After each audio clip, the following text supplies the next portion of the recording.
So yes, it was 1967 that Porter Wagoner, an established country star, invited Dolly to perform with him, become a regular on his hit TV show.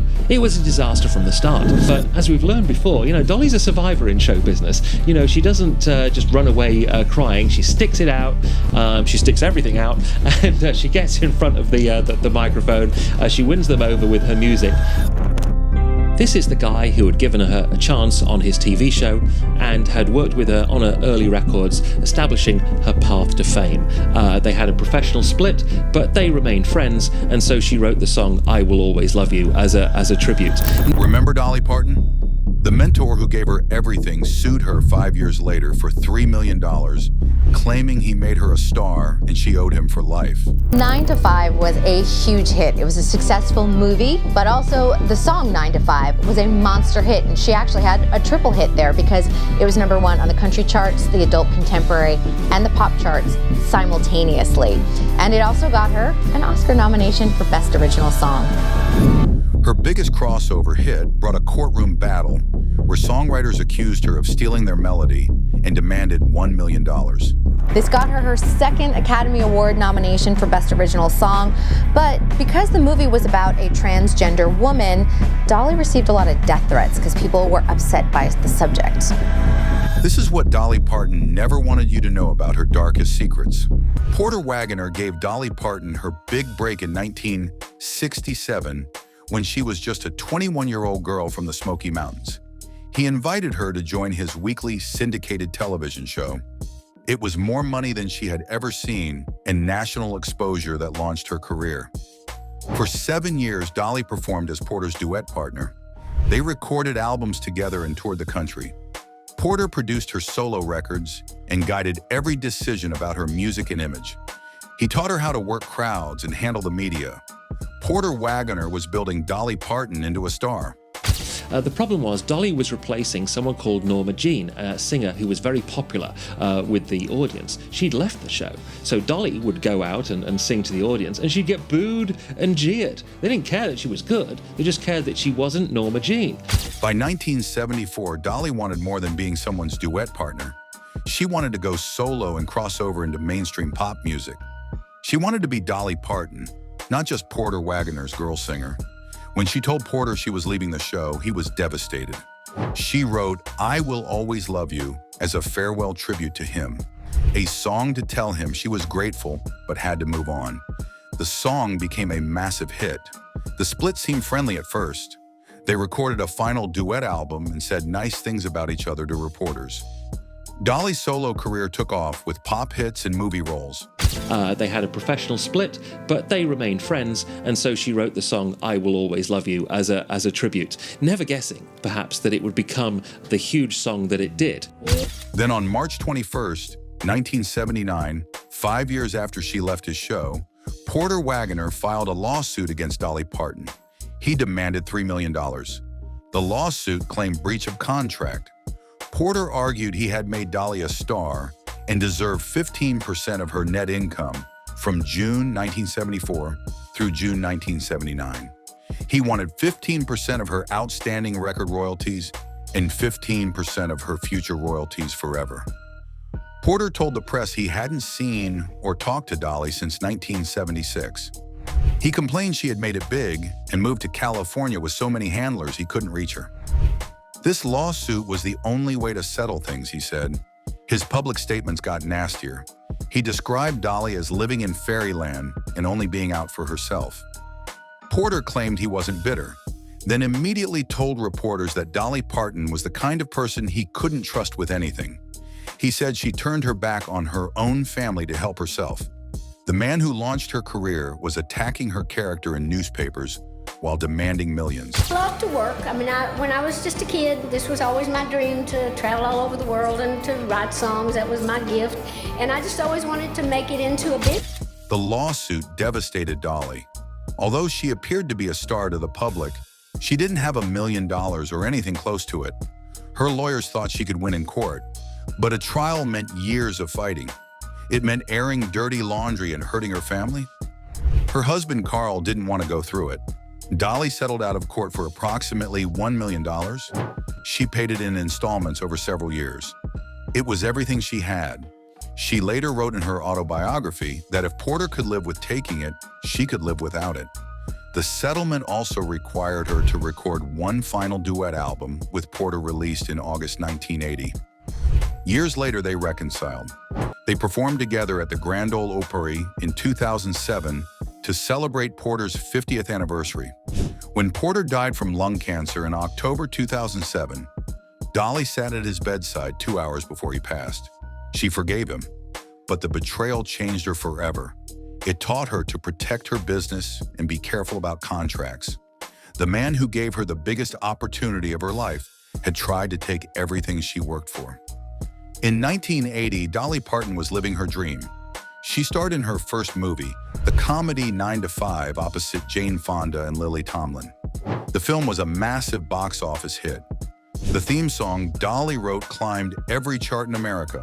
By early 1981, 9 to 5 hit #1 on the country chart, #1 on the pop chart, and #1 on the adult contemporary chart simultaneously. It was a triple #1 hit. Dolly became one of the few female country singers to achieve this. The song earned her 2 Grammy Awards and an Academy Award nomination for Best Original Song. 9 to 5 became an anthem for working women. The distinctive percussion sound she created by clicking her acrylic fingernails together became instantly recognizable. 9 to 5 was a huge hit. It was a successful movie, but also the song 9 to 5 was a monster hit, and she actually had a triple hit there because it was #1 on the country charts, the adult contemporary, and the pop charts simultaneously. Then in 1985 came the accusations that threatened everything.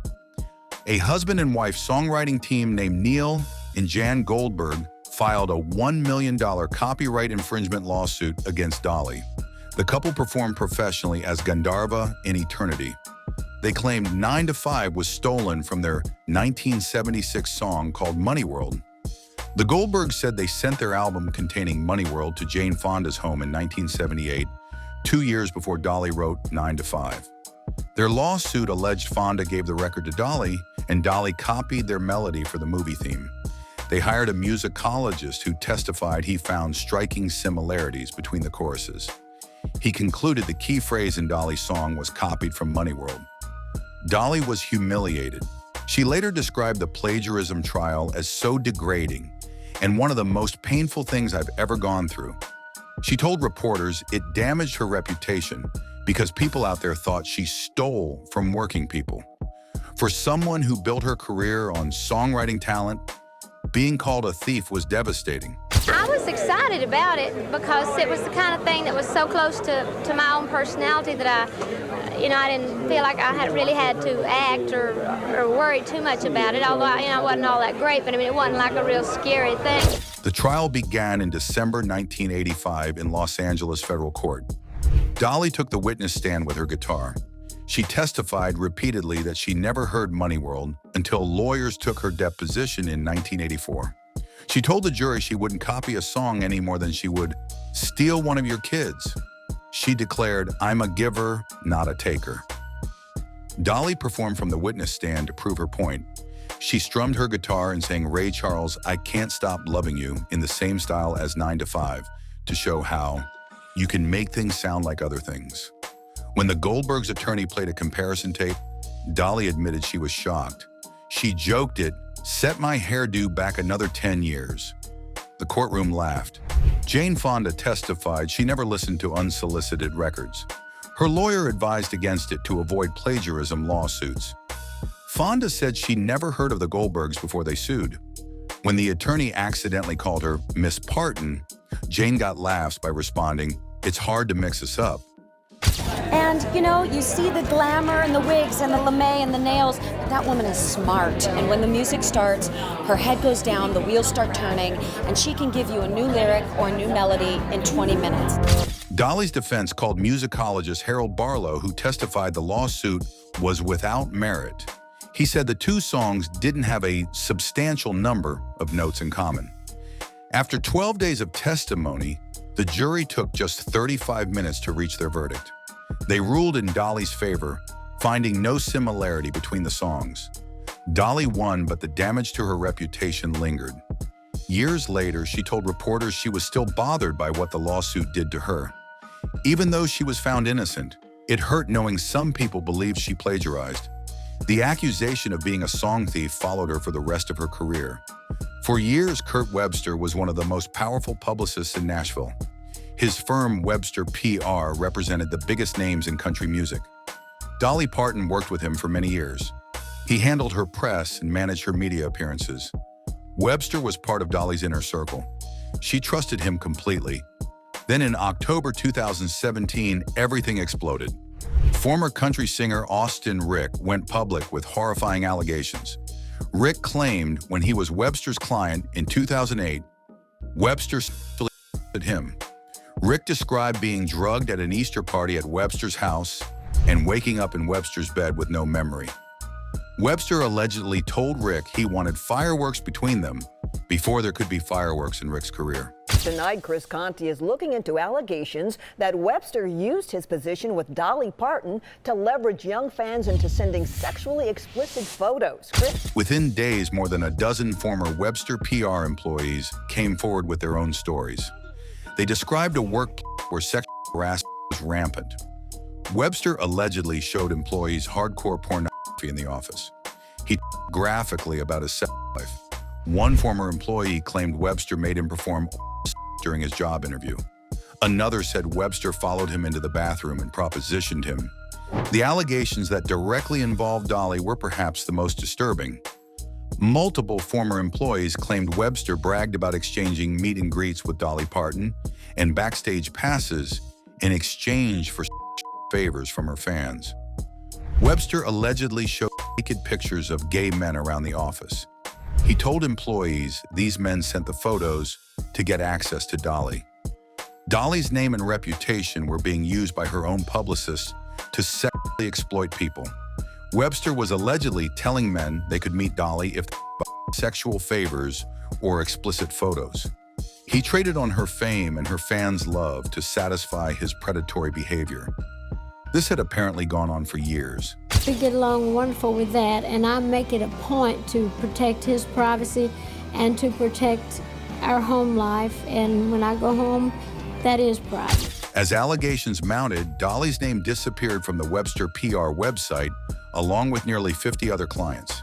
Kid Rock announced he was severing ties, saying he took the shocking accusations of sexual assault and mistreatment of others dead seriously.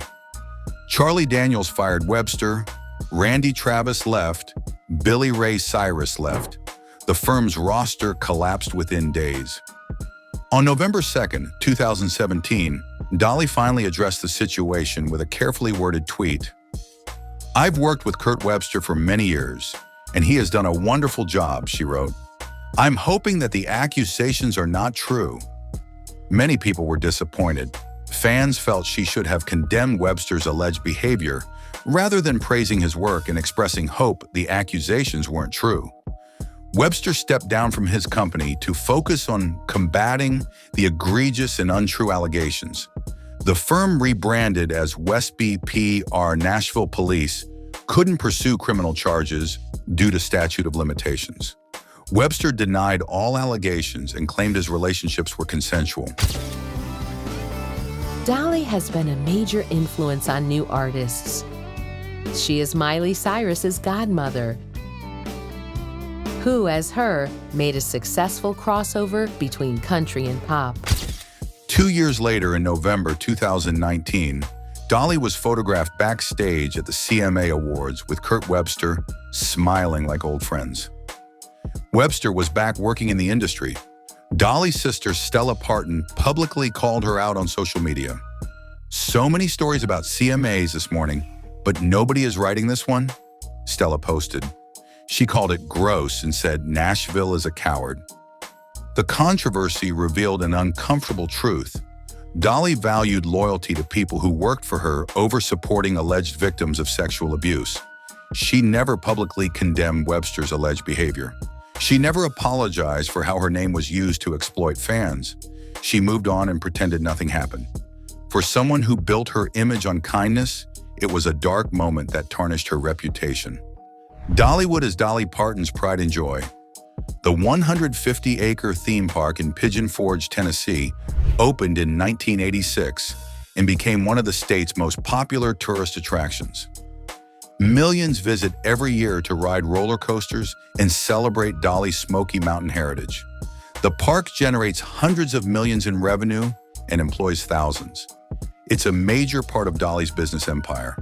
But behind the family-friendly atmosphere, Dollywood faced multiple lawsuits over visitor injuries. The accidents raised serious questions about safety protocols and maintenance. Each lawsuit put Dolly Parton Productions, which co-owns Dollywood, directly in legal crosshairs. Someone earlier, I have a lot of land up in East Tennessee, and we do a lot of festivals through my Dollywood company. And I've often thought that I might start having a festival up in East Tennessee, so maybe I'll get some good pointers. In December 2013, Teresa Hubbard visited Dollywood with her family. She rode a swing ride called the Waltzing Swinger that lifts chairs up to 25 feet and tilts them outward. The weather was terrible with sleet, freezing rain, and hail. Surfaces were slick and slippery. Hubbard and her family asked the ride operator if it was safe. The employee assured them it was perfectly safe.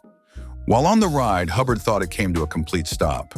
She lifted her safety lap bar to exit, but the ride wasn't finished. She was still 10 feet off the ground when she fell, plummeting headfirst onto pavement. Hubbard suffered traumatic brain injury, a broken jaw, and serious injuries to her neck and back. The accident left her with permanent physical and mental disabilities. Hubbard filed a lawsuit seeking $450,000 in damages against Dollywood, Hershen Family Entertainment Corp., and Dolly Parton Productions. Her attorney claimed the ride was negligently designed, constructed, and maintained. The lawsuit alleged no locking mechanism restrained occupants securely. Employees failed to warn riders not to open lap bars before reaching ground level. The park operated the ride in dangerous wintry conditions. 1959, age 12, Parton made her television debut on Knoxville TV.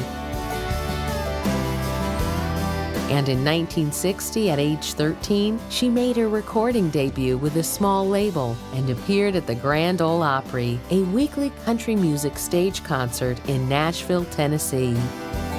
Dollywood fought back hard. Their representatives insisted Hubbard couldn't have moved safety bars without doing so intentionally. They claimed the only way to unlatch bars mid-air was if the passenger did it on purpose. Dollywood argued Hubbard's injuries were her own mistake, not unsafe rides. The case went to mediation and settled out of court for an undisclosed amount. But the Hubbard lawsuit was just one of several. In 2018, another woman sued Dollywood's Splash Country Water Park for $2 million. She claimed she suffered serious spinal injuries after riding the River Rush water coaster when her raft propelled her off the seat onto the hard surface. The lawsuit alleged the ride was negligently designed and Dolly Parton Productions failed to properly inspect it. Another lawsuit involved Amy Etherton, who sued for $400,000 after allegedly falling and injuring her wrist while exiting a ride. Her lawsuit claimed the ride was negligently designed because there was no doorway or safety device to help riders step over the side to exit. No employees helped people exit properly. She is the owner and founder of Dollywood, her theme park in Tennessee, and owns a lot of lands in the region. In 2019, multiple children were hospitalized after two trams collided at Dollywood.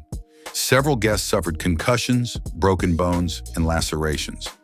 That same year, a Dollywood employee suffered serious injuries when his arm got caught in a coupling on the River Rampage ride. Tennessee's Occupational Safety and Health Administration investigated and fined Dollywood $6,400 for safety violations. The pattern of accidents and lawsuits raised uncomfortable questions. Were rides properly maintained? Were employees adequately trained? Was Dollywood cutting corners on safety to maximize profits? Each lawsuit named Dolly Parton Productions as a defendant, directly implicating her company in alleged negligence. Dollywood consistently denied wrongdoing, and most cases settled out of court with confidentiality agreements. But accidents kept happening.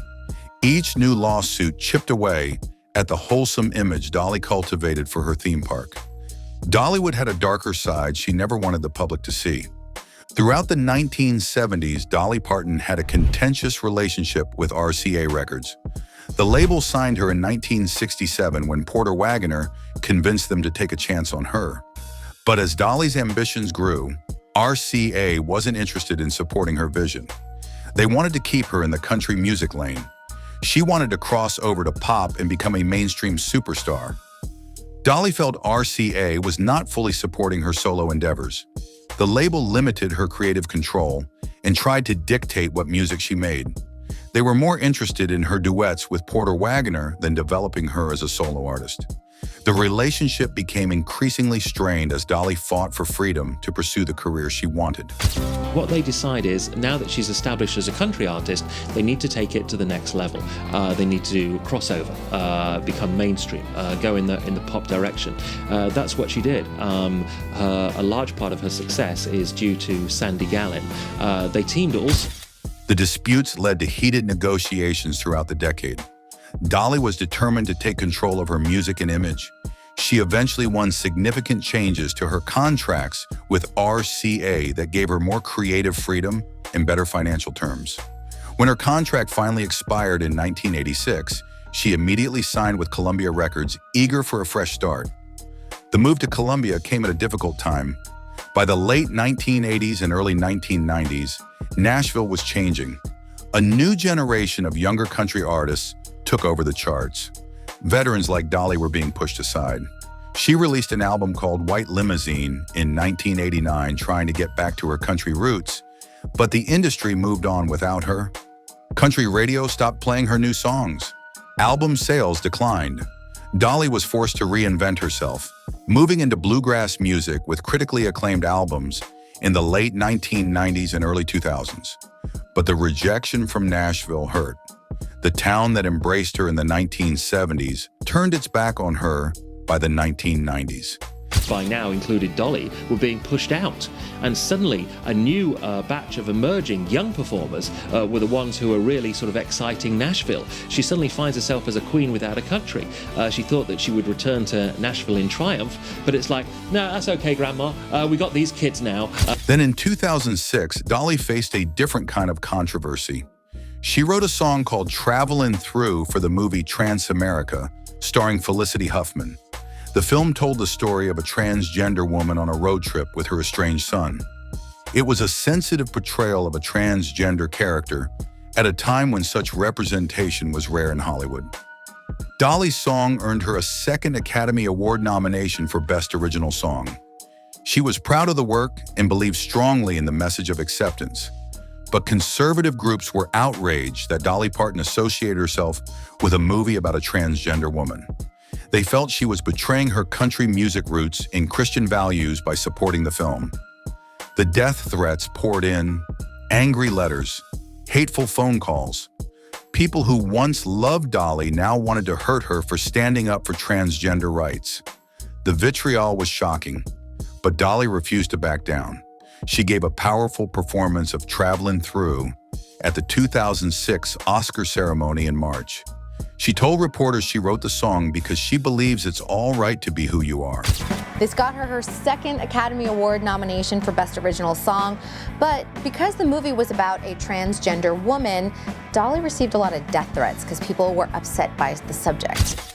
The controversy foreshadowed battles Dolly faced in the 2020s as she continued speaking out on social issues. Conservative groups criticized her for supporting LGBTQ+ rights and taking progressive stances. They accused her of becoming too political and alienating her core country music audience. Others praised her for using her platform to promote acceptance and equality. Dolly tried to walk a careful line, saying she loved everyone regardless of their beliefs. But her willingness to stand up for marginalized communities cost her some fans. The woman who had always been universally beloved found herself at the center of culture war battles. The death threats over Trans-America were just the beginning of backlash for her progressive values. After building a brand for over 50 years, Dolly Parton thought she earned the right to use her own name however she wanted. She trademarked Dolly Parton decades ago for entertainment services. She owned the rights to her image, signature, and likeness. Her name was her empire. But in 2020, Dolly discovered even she couldn't always trademark the name Dolly. In March 2020, Dolly filed multiple trademark applications with the United States Patent and Trademark Office. She wanted to expand her brand into new product categories. The applications featured a stylized version of Dolly in her signature handwriting with a butterfly design. She filed for protection across 18 different trademark classes, covering everything from pet clothing to artificial trees to bakery goods and desserts. A savvy businesswoman and heads Dolly Parton Enterprises, a $100 million media empire. Most applications went through without problems, but Trademark Class 30, which covered bakery goods and dessert items like cakes, cookies, pastries, candies, and frozen confections, triggered an opposition Dolly never saw coming. On September 9, 2021, the Dolly Madison Company filed a trademark opposition against Dolly Parton's application. Dolly Madison is an American bakery brand owned by Hostess Brands. They've been selling ice cream, frozen desserts, and baked goods since 1937. For nearly a century, the Dolly Madison name was associated with cakes, cookies, and sweet treats across America. Now Dolly Parton was trying to trademark Dolly for the exact same category of products. The opposition claimed consumers would be confused if Dolly Parton's trademark was granted. If someone saw a packaged cake with Dolly on it, would they think it came from Dolly Parton or Dolly Madison? The Dolly Madison brand argued they built significant goodwill in the name over decades. Granting Dolly Parton's trademark would cause marketplace confusion and dilute the Dolly Madison brand. They teamed also in a TV production company called Sandollar. If you remember the TV show Buffy the Vampire Slayer, that was produced by Dolly Parton, and Sandy Gallin. On the surface, the two trademarks looked quite different. Dolly Madison's logo featured the name in white serif letters against a red panel. Dolly Parton's trademark showed her flowing signature with a decorative butterfly. But the Trademark Trial and Appeal Board doesn't just look at visual similarities. They consider how marks sound when spoken aloud. Both prominently featured the word Dolly. Dolly Parton had until October 19, 2021 to respond. She could fight and take the case before the TTAB. She could negotiate a settlement with Dolly Madison, or she could abandon her application for that trademark class. The case threatened to drag on into 2023 if she chose to fight. It's worth noting Dolly Madison only opposed the Class 30 application for bakery goods. They didn't challenge any other trademark applications filed the same day, even though they used the exact same design. The company was specifically protecting their turf in the desserts and baked goods market, where they operated for generations. To Sandy Gallin. They teamed also in a TV production company called Sandollar. If you remember the TV show Buffy the Vampire Slayer, that was produced by Dolly Parton, and Sandy Gallin. The trademark dispute highlighted an uncomfortable reality for even the most famous celebrities. You can't always trademark your own name, especially when someone else used a similar name in commerce for decades. Trademark law is designed to prevent consumer confusion, not to give famous people unlimited rights to use their names however they want. The situation raised curious questions. What exactly was Dolly planning to bake or sell under the Dolly brand? Was she launching a line of cakes and cookies, frozen desserts? The trademark application suggested she had big plans for the food industry, but those plans hit a wall when Dolly Madison said no. The outcome remains unclear. Dolly could have fought, negotiated, or walked away. But the fact she faced opposition at all reveals that even after 5 decades of building her brand, At almost 70 years old, and after more than half of a century career, she continues to love life and to be grateful every day.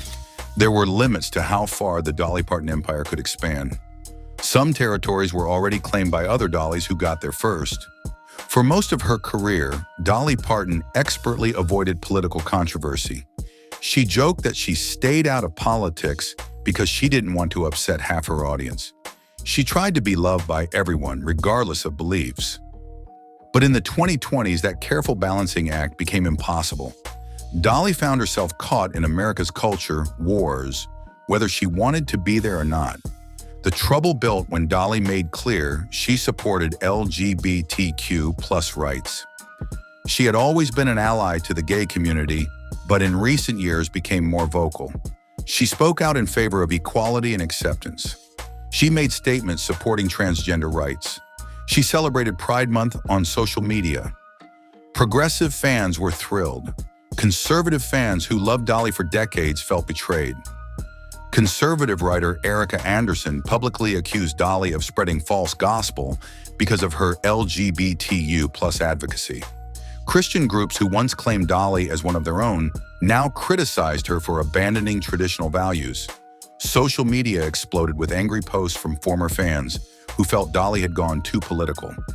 Some called for her to be canceled. The backlash intensified during the COVID-19 pandemic.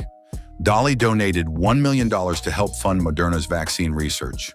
When she got vaccinated, she posted a video of herself getting the shot while singing a rewritten version of Jolene with the lyrics, "Vaccine, vaccine, vaccine, vaccine. I'm begging of you, please don't hesitate." She encouraged fans to get vaccinated to protect themselves and others. Anti-vaccine groups attacked Dolly viciously. Conspiracy theorists claim she was part of a globalist plot to force vaccines on the population. Former fans accused her of being a shill for Big Pharma. The woman who spent millions on children's literacy programs and disaster relief was now being called a traitor by people who once worshipped her. Dolly also faced criticism when she removed the word Dixie from her Dollywood dinner attraction. The Dixie Stampede had operated for decades, featuring a show with a Civil War theme. But in 2018, Dolly changed the name to simply Dolly Parton Stampede, removing Dixie, which had Confederate connotations that made many people uncomfortable. Conservative fans were furious about the name change. They accused Dolly of caving to political correctness and erasing Southern heritage. Some called it an attack on their culture. Dolly tried to explain she wanted everyone to feel welcome at her park regardless of background. But for many people who associated the old name with childhood memories, the change felt like Dolly was rejecting them. Then came the Black Lives Matter protests in 2020.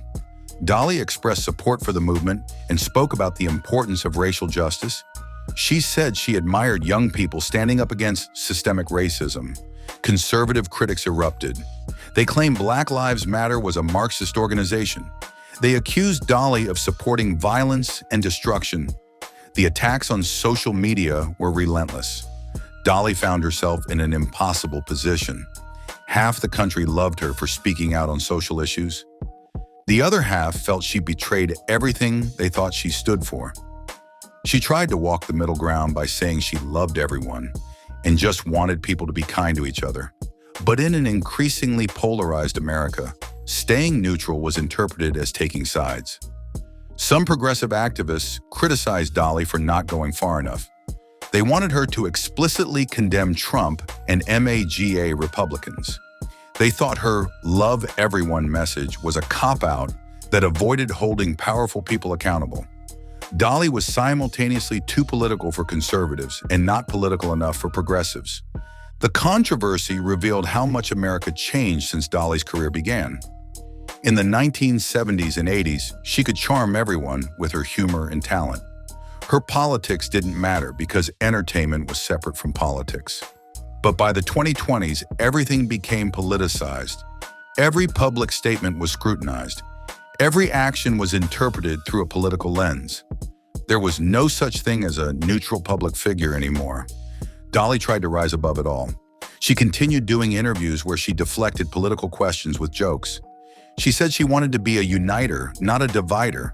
She insisted her job was to entertain people and make them smile, not to tell them what to think. But the harder she tried to stay out of politics, the more political her silence became. The woman who had been universally beloved for 5 decades discovered that, in modern America, even Dolly Parton couldn't make everyone happy. Conservative America that once claimed her as their sweetheart was now questioning whether she was one of them at all. Progressive America that celebrated her advocacy wondered why she wouldn't take stronger stands. Dolly Parton always said she wanted to bring people together through music and joy. But in a country tearing itself apart, even the queen of country music couldn't bridge the divide. The political controversies revealed that beneath the wigs and rhinestones, Dolly was human. She had opinions and values that not everyone agreed with. And in the age of social media and cancel culture, that made her a target from both sides. Throughout all these controversies and battles, Dolly Parton kept smiling and kept working. She never let the lawsuits, the betrayals, or the threats stop her from pursuing her dreams. But beneath that cheerful exterior was a woman who had been hurt deeply by the people and industry she trusted. The darkest secrets of Dolly Parton's career reveal a survivor who paid a heavy price for her success. Anyway, that's it for the video, folks. Bye.